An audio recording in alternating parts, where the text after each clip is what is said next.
90% காதல் கதைகள் ஏன் சோகமா முடியுது தெரியுமா?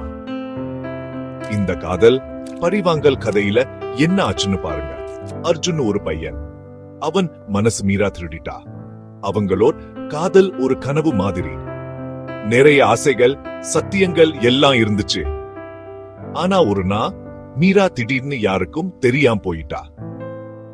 அர்ஜுனோட மனசு சுக்குநூறா உடைஞ்சி போச்சு. அவனோட காதல் பதில தேடுற ஒரு பெரிய வேட்கையா மாறிடுச்சு. அப்போதான் தெரிஞ்சது, மீரா துரோகம் பண்ணிட்டான்னு. அவளோட காதல வெறும் விளையாட்டுதான்னு. வலியாலையும் கோவத்தாலையும் அர்ஜுன் பழி வாங்க துடிச்சான். ஆனா பழி வாங்குற முயற்சிய அவனுக்கு ஒண்ணு புரிஞ்சது.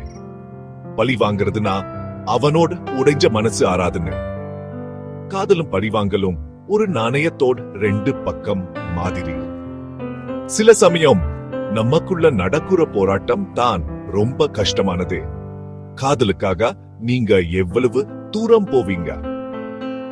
பழி வாங்கறதுக்கா எது வேணும்னாலும் தியாகம் பண்ணுவீங்களா? ஜாபகம் வச்சுக்கோங்க, காதலுக்கும் வெறுப்புக்கும் நடுவுறு மெல்லிய கோடுதான் இருக்கு.